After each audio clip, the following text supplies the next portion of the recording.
Quero pedir também pela vida do nosso presbítero Alessander, teu filho, teu servo, Deus, que se propôs nesta manhã trazer uma palavra, uma meditação, algo do teu coração para os nossos corações. Usa o teu filho, Senhor, que ao abrir dos seus lábios seja o Senhor falando conosco. Tira todo o embaraço, o nervosismo. Deus, em nome de Jesus, que ele possa ser uma atalaia, um profeta, um instrumento nas tuas mãos para elevar as boas novas de salvação. Sim. Assim nós oramos, agradecidos, hoje e sempre, no nome santo de Jesus. Amém. Amém. E amém, Senhor. Amém. Glória a Deus. Então tá, irmãos, eu queria então convidar os irmãos, para nós abrirmos as nossas Bíblias lá no livro de Mateus, Novo Evangelho, Mateus, no capítulo 7. Mateus capítulo 7, nós vamos fazer a leitura dos versículos 24 até o 27. Estou aqui então com a nova tradução da linguagem de hoje, utilizar essa linguagem, creio que em suas Bíblias esteja conforme a tradução um pouco diferente, mas nós vamos usar então esta tradução. Creio que os irmãos conhecem já esse texto, um texto muito conhecido, na verdade uma parábola de Jesus, no final do Sermão do Monte, o Sermão da Montanha, o final desse sermão. E assim diz a palavra do Senhor. Mateus capítulo 7, versículos 24 a 27. Quem ouve esses meus ensinamentos e vive de acordo com eles é como um homem sábio que construiu a sua casa na rocha. Caiu a chuva, vieram as enchentes e o vento soprou com força contra aquela casa.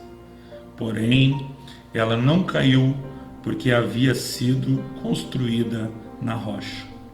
Quem ouve esses meus ensinamentos e não vive de acordo com eles é como um homem sem juízo que construiu a sua casa na areia. Caiu a chuva, vieram as enchentes e o vento soprou com força contra aquela casa. E ela caiu e ficou totalmente destruída.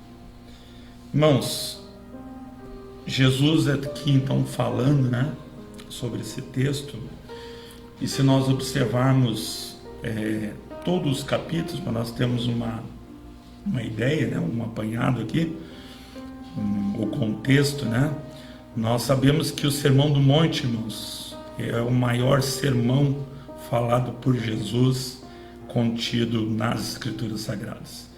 Ele começa no capítulo 5 e vai até o capítulo 7. A própria voz de Jesus falando então aos seus discípulos e falando para aquela multidão que o acompanhava, E aí é que nós vamos ver então, irmãos, se a gente observar um pouquinho antes, ainda no capítulo 7, ali por volta dos versículos 13 e 14, Jesus então, perto de concluir o seu Sermão do Monte, ele faz uma ilustração, na verdade, dos dois caminhos, que tem um propósito, na verdade, de ensinar entre o caminho estreito e o caminho largo, que é o oposto, ele vai falar da porta estreita. Depois, Jesus vai nos alertar também para um cuidado que nós devemos ter para nós não sermos enganados pelos falsos profetas, Versículo 15 e 16. Enfatizando, então, ele dá o exemplo das duas árvores, aquelas que identificam o verdadeiro e o falso profeta, falando então do fruto bom oposto ao fruto ruim. Mais adiante, então, Jesus ele continua dizendo que nem todos, pelo fato de se professarem ser cristãos e estarem na igreja e possuírem dons espirituais, significa que são verdadeiros cristãos.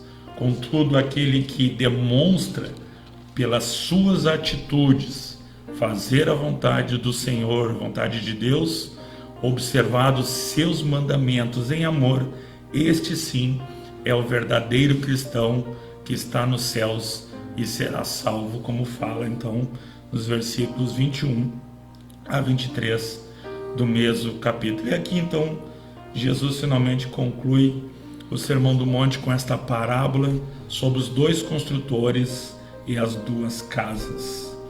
Esta parábola, irmãos, mostra o que para nós? A atitude do homem sábio e a atitude do homem tolo em relação aos ensinamentos de Jesus. É uma ilustração da necessidade, irmãos, que nós temos de fazer a vontade de Deus, isto é, o que Ele nos disse para fazer, né? Jesus, ele queria que os seus ouvintes, nesse sermão, não apenas ouvissem o que ele dizia, né?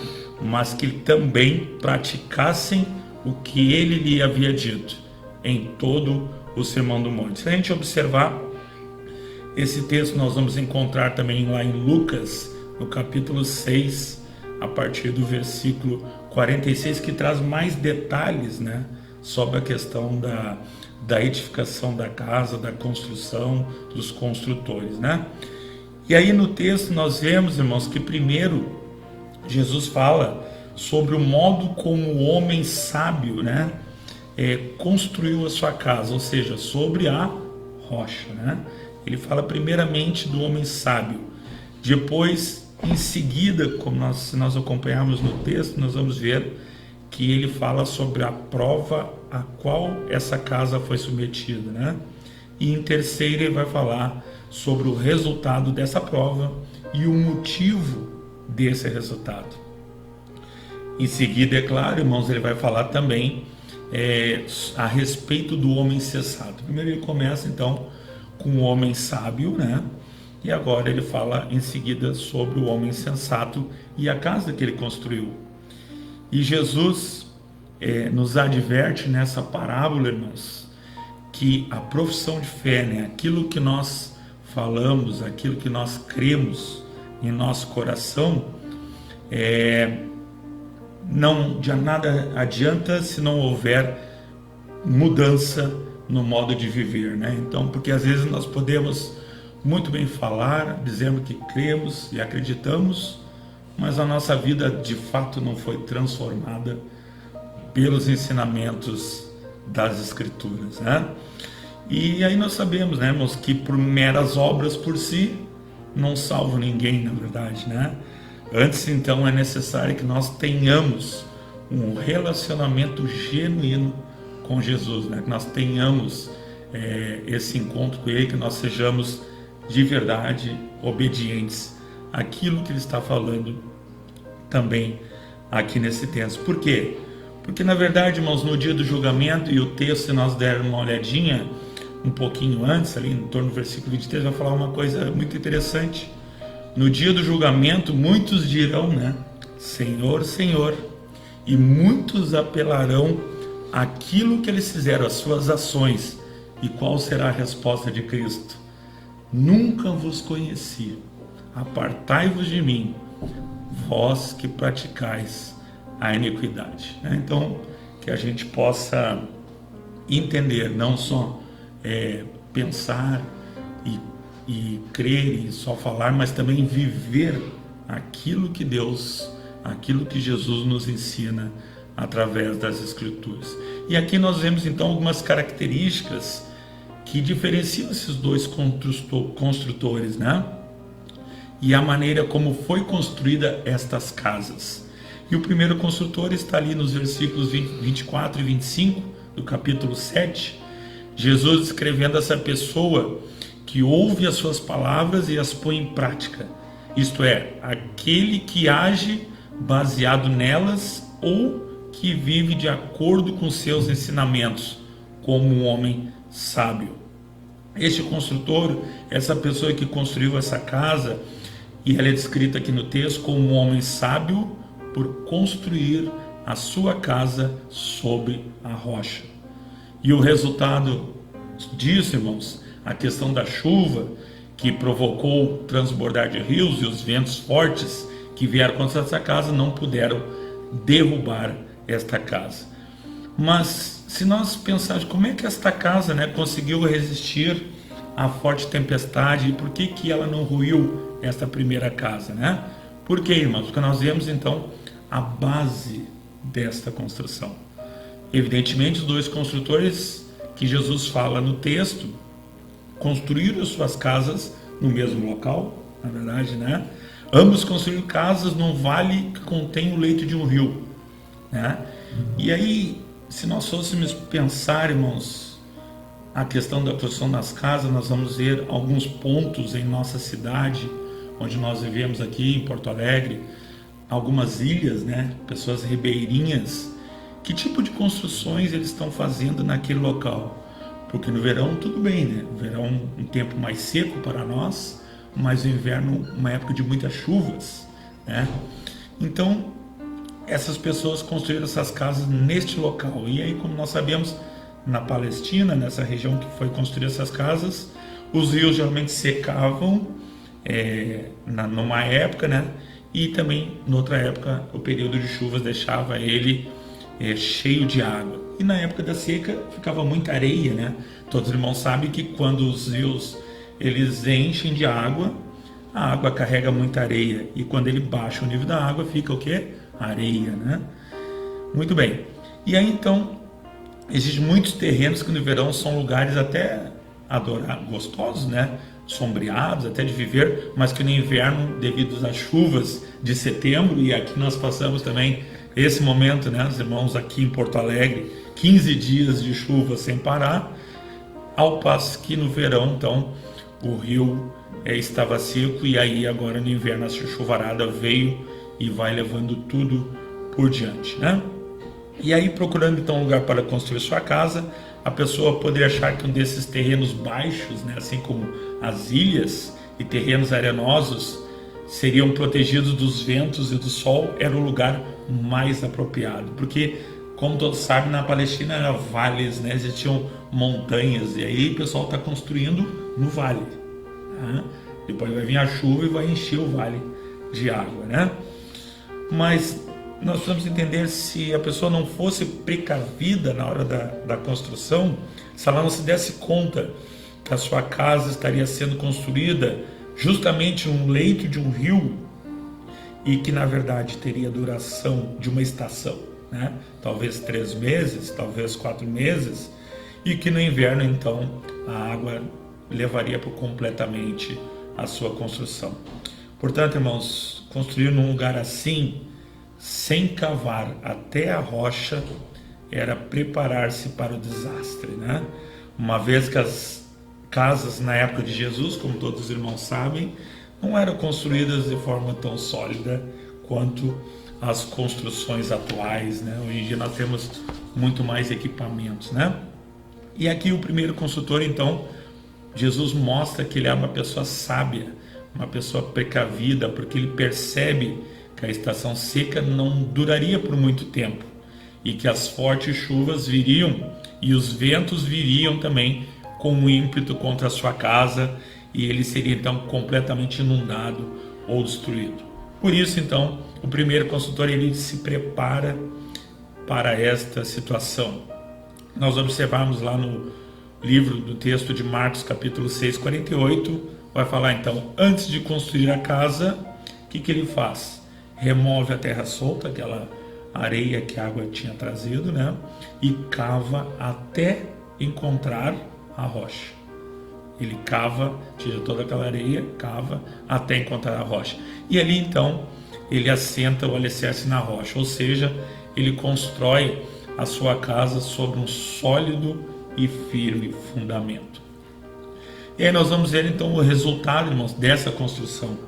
No versículo 25 vai falar do resultado após um período árduo, né, desse construtor ter que cavar o chão bem fundo até encontrar o firme alicerce como base para construir sua casa. O primeiro construtor, então, depois de terminado todo o seu trabalho, né, ele então agora pode o quê? Desfrutar de segurança, de tranquilidade, pelo resultado de ter construído a sua casa sob um sólido firmamento. Porque as chuvas e os fortes ventos não poderiam destruir esta casa, na verdade, né? Porque ela foi construída sobre a rocha. Irmãos, o que nós poderíamos aplicar na prática nas nossas vidas?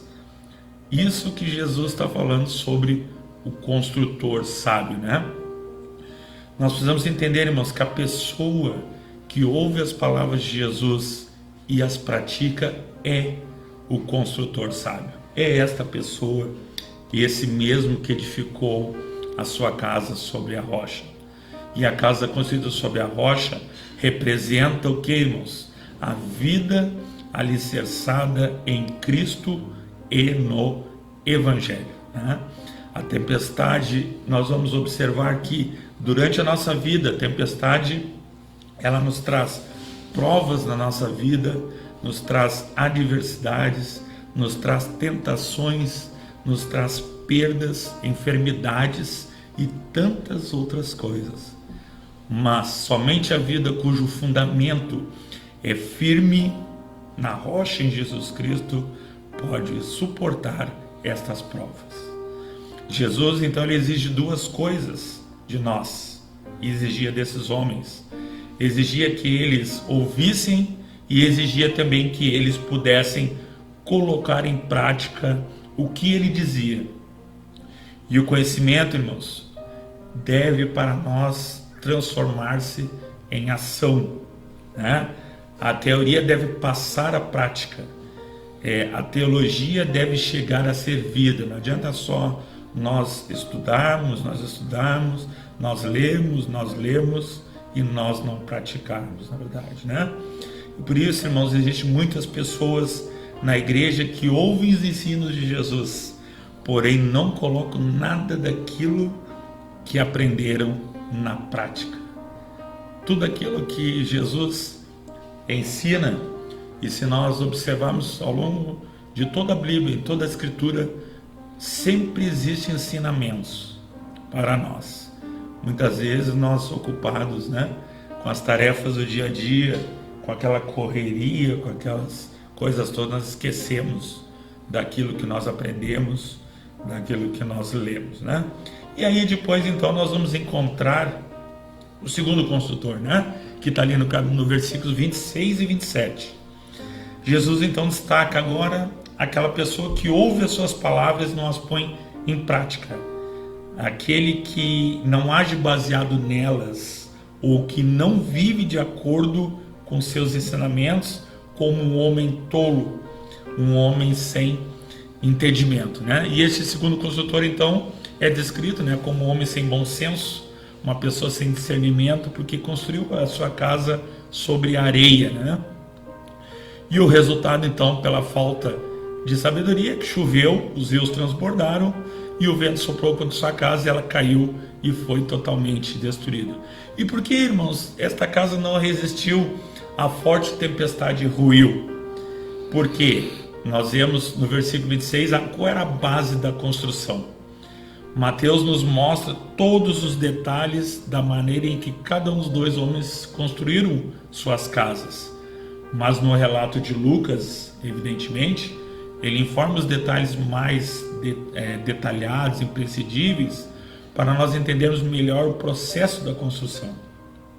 No Evangelho de Lucas, no capítulo 6, 48, é mencionado um detalhe sobre o modo em que o homem sábio construiu sua casa e que já falamos anteriormente, né?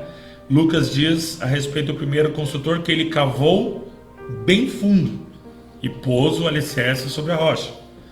Sobre o segundo construtor, é dito lá no versículo 49 de Lucas, que ele construiu a sua casa na terra, porém sem alicerce, construiu sobre a areia, né? E se nós examinarmos então atentamente a passagem, nós vamos perceber então dois erros que o segundo construtor cometeu.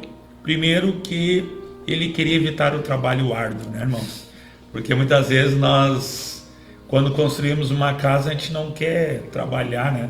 A gente quer cavar um pouquinho e lançar o alicerce, né?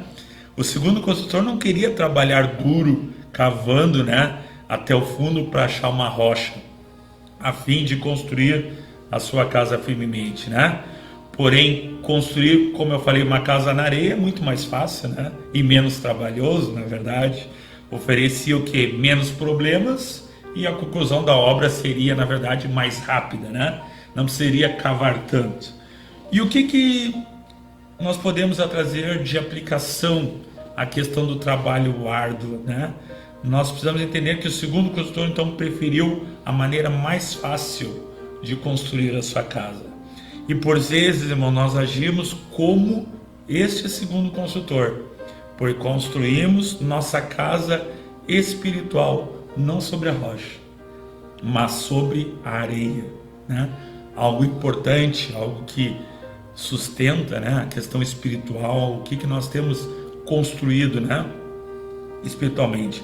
E então é muito mais fácil não viver uma vida de oração, é muito mais fácil não viver, não ler, não estudar as escrituras, é muito mais fácil às vezes não obedecer aos mandamentos do Senhor do que construir a nossa casa espiritual em uma vida pautada nessas disciplinas, né, espirituais, pautada na verdade, na rocha, né? E o primeiro construtor, com certeza, irmãos, uma pessoa sábia e precavida, percebeu que aquele momento passaria, que as fortes chuvas viriam e que a sua casa então poderia ser completamente destruída. Por isso, o primeiro construtor se prepara para a situação, né, para evitar a situação. Antes de construir a casa, tira toda a terra solta, cava até encontrar a rocha.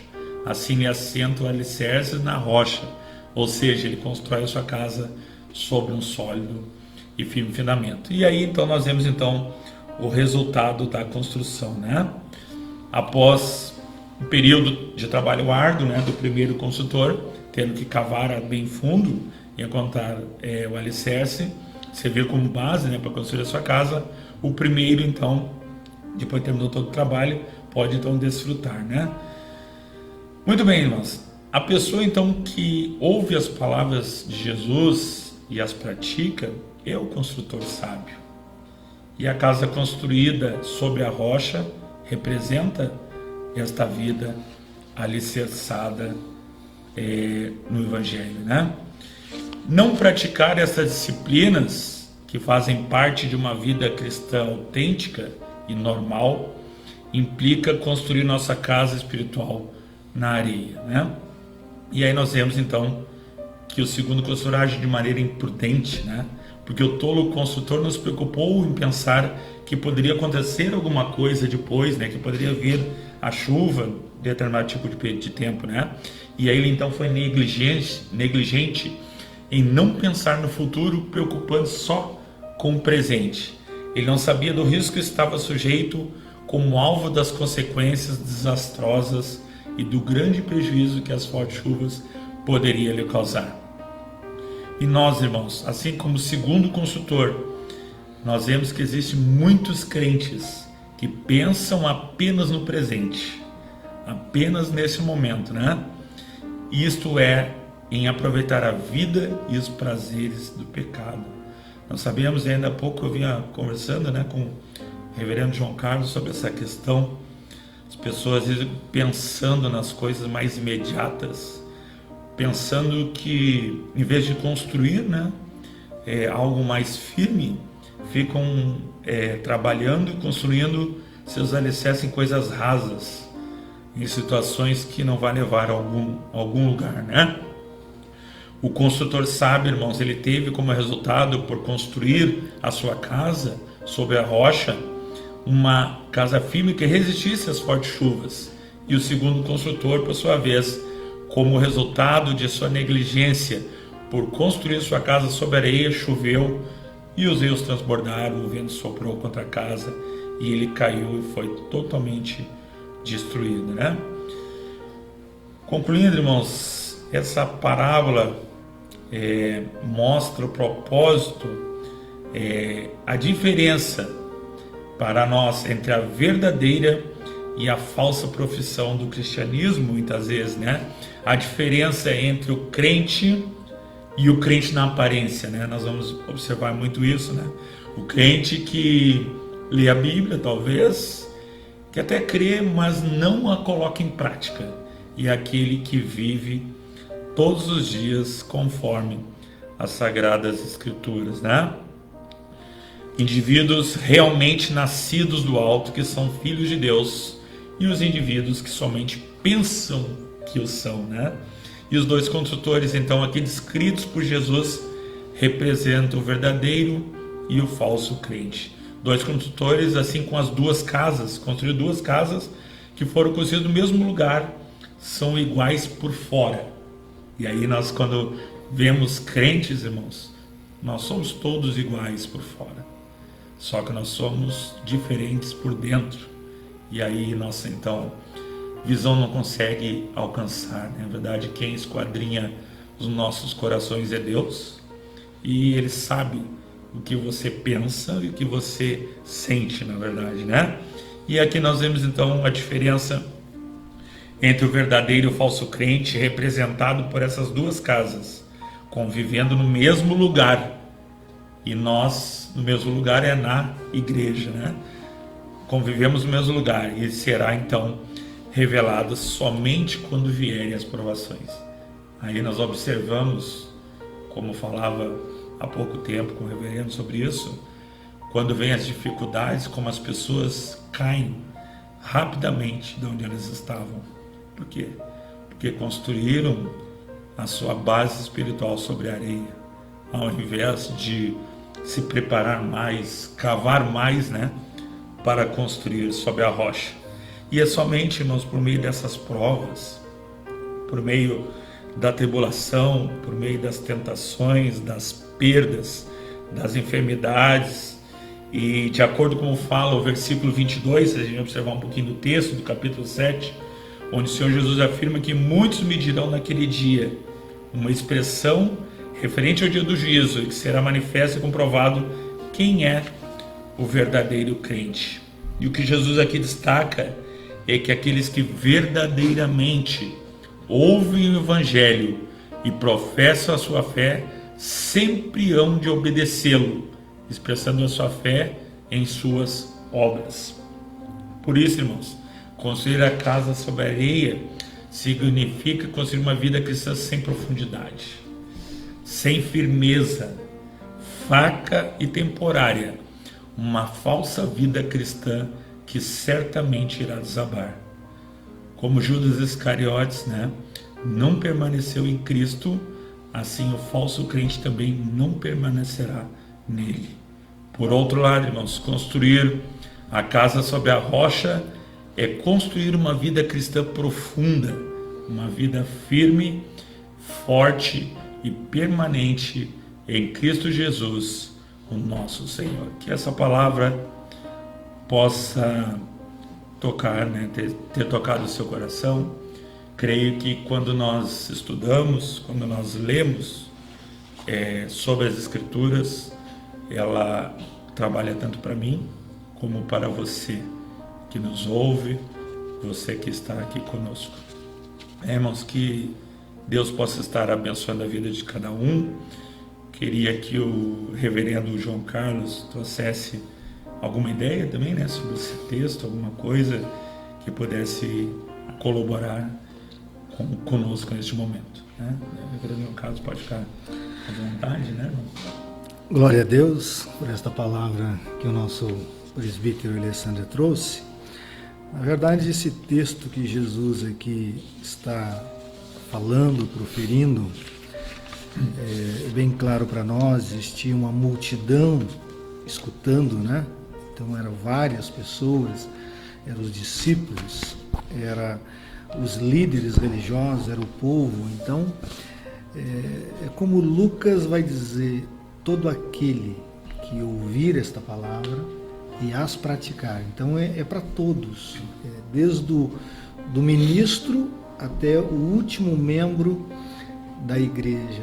E se os irmãos que estão nos ouvindo, você que está aí sintonizado, não percebeu, aqui está a resposta para quem vai ficar em pé na caminhada cristã e quem vai cair. Aqui é claro, o texto ele é revelador, ele é ele é pontual. Jesus sempre faz isso. Jesus sempre fala dos dois lados da moeda. Ele nunca deixa nada obscuro, né? Algo com uma nuvem. Ele deixa claro, olha, quem seguir esse caminho vai para o caminho da desgraça, vai para o caminho da queda, vai para o caminho da condenação. Quem seguir esse caminho vai encontrar o caminho da edificação, vai encontrar o caminho da paz, vai encontrar o caminho da salvação. E essas palavras do Alexander são muito pertinentes, porque você, olhando para esse texto, já consegue se identificar de que lado você está. E quanto tempo vai durar a tua caminhada na fé também, né? Então é interessante, esse texto ele é para nós, para cada um de nós, dar uma olhada e assim, fazer uma revisão da nossa vida espiritual. Como é que eu estou? Será que eu estou escutando? E o que é fantástico no texto, fantástico no texto é o seguinte, que o ouvir a palavra não significa que está construindo alguma coisa. Assim. Todo mundo escuta, queridos. Você que está aí sintonizado está escutando essa palavra. Isso não está dizendo que você está construindo alguma coisa. O texto é bem claro. Que os dois escutavam, os dois ouviam. Só começa a construir alguma coisa quando começamos a praticar a palavra. Quando começamos realmente a investir. E o Alessandro falou uma coisa muito legal. Ele disse que o insensato, o imprudente, o tolo, ele não quer trabalho, né? Mas não é só trabalho, também é investimento, né? Porque é interessante que o outro, ele não só não cavou, mas ele não construiu nem o alicerce. O tolo nem o alicerce ele construiu, ele saiu direto já na casa, direto das paredes, já foi levantando tijolo. O outro não, o outro cavou fundo, cavou lá no fundo, e quando chegou na rocha, primeira coisa ele construiu o alicerce, entendeu? O outro não, o outro nem o alicerce construiu, ele foi na areia, mas nem o alicerce preocupou, entendeu? E aqui nos ensina algo extremamente importante, queridos, que não é só esforço, também é investimento, porque nós sabemos muito bem, dificilmente uma pessoa não ter passado já por uma obra de construção. Quando começamos a ver rachadura nas paredes, começamos a ver algumas coisas na casa caindo, e nova, uma casa de 5 anos, está já parece que um caco, mostra o tipo de material que foi investido ali. Não foi só esforço, mas é investimento. Não adianta eu também me esforçar muito e não investir nada. Tem gente que chega na igreja, quer fazer tudo, mas não investe nada. Não investe nada, mas tem que investir, querido. Ninguém constrói uma casa bem feita sem investimento. Você, quando olha para um piso, você já sabe o investimento que foi feito. Se você colocar um piso de terceira categoria, né, um piso de um nível baixo, é óbvio que aquilo vai durar um tempo curto. Mas se você colocar um mármore, você sabe que custou caro, mas pode durar 3, 4, 5, 10 gerações com aquele mesmo piso. Então, esse texto vem nos mostrar isso. Ouvir somente não se constrói nada. Jesus disse isso. Ouvir, eu estou escutando que Deus me ama, está tudo certo. E realmente é verdade, Deus te ama. Eu estou escutando que Deus tem um propósito na minha vida, está tudo certo, Deus realmente tem um propósito na sua vida. Eu estou escutando que eu vou ser uma bênção, tudo isso é verdade, Deus quer que você seja uma bênção. Mas se você ficar só no ouvir, não está construindo nada. Jesus disse que tem que praticar. E a prática, ela é diária, ela é constante. A gente vai ter os tropeços, vamos ter os tropeços, vamos ter nossas quedas, vamos ter nossas fraquezas, mas isso está claro no nosso coração. Eu vou viver uma vida de prática e investimento, eu tenho que investir. Eu investo tempo, eu invisto dinheiro. Alguns se escandalizam com isso, mas, querido, o que se constrói na vida sem investir dinheiro disso? O que se constrói? Não é amor ao dinheiro, mas o investimento.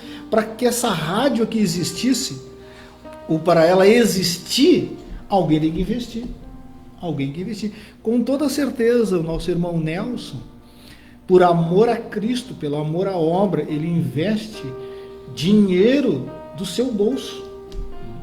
Né? E ele sonha em melhorar os equipamentos aqui da rádio, mais investimentos. Então não é só ouvir, não é só esforço, tem investimento. Então uma casa se constrói nesse padrão. Nossa vida espiritual é a mesma coisa.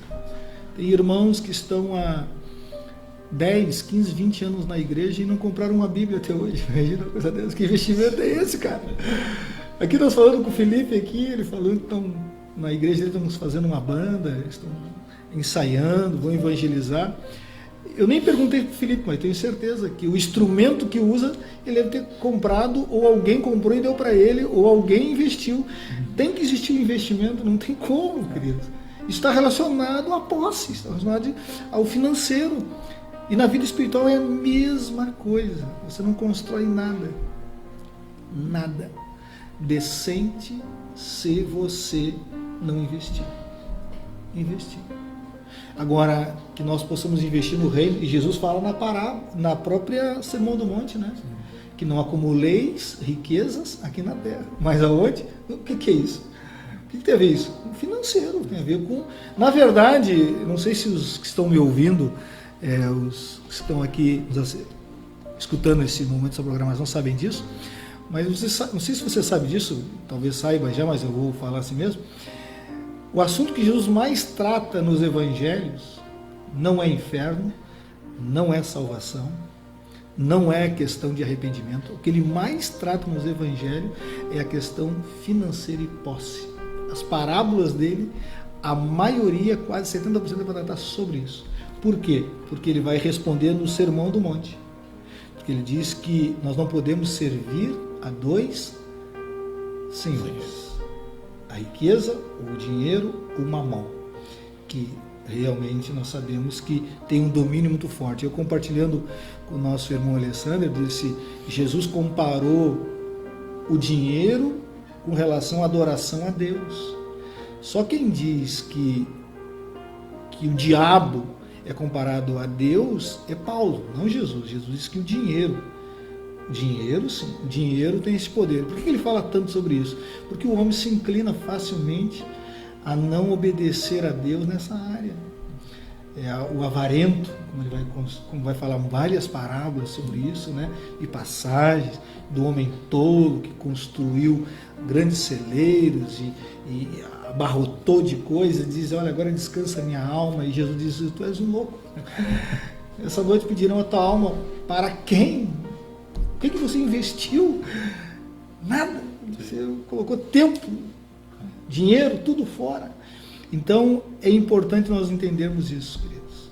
E eu estou falando nessa área financeira, porque essa área abala muita gente, e muita gente demonstram a sua fraqueza e limitação espiritual quando toca nesse assunto. Nós ficamos às vezes, isso é coisa das igrejas neopentecostais. Irmão, isso é coisa do crente, isso é coisa do crente. Tem que haver investimento. Tem que haver investimento. Então, só ouvir não resolve a questão. Só ouvir não resolve a questão. Praticar é a chave. É a chave. E tem que se investir tempo. Tem que se investir tempo. Eu me lembro que quando eu era ainda começando a minha caminhada da fé, o pastor discipulador que nos discipulou, o nosso grupo de iniciantes, ele falou uma frase que eu nunca me esqueci. Eu levo isso e vou levar para a sepultura e tento falar para todo mundo enquanto eu estiver aqui nessa terra. Ele diz o seguinte, uma coisa muito interessante. Na última aula ele falou assim, olha, o que eu tinha que ensinar para vocês sobre a base da fé, a base para você ser um cristão, eu ensinei. Daqui para frente é vocês com Deus, é vocês com Deus. E no reino de Deus, tempo de serviço não conta, diferente de empresa, diferente de alguns lugares. No reino de Deus funciona da seguinte forma: quem busca mais tem mais, quem busca pouco tem pouco, quem não busca nada não tem nada, dizendo assim. Eu estou com praticamente 70 anos de idade, estou me jubilando já. E vocês que estão aqui me ouvindo, se levarem a sério o que eu falei, amanhã ou depois estarão me ensinando, estarão me mostrando o que Deus colocou para falar com o seu povo, porque vocês buscaram. E quem busca, recebe.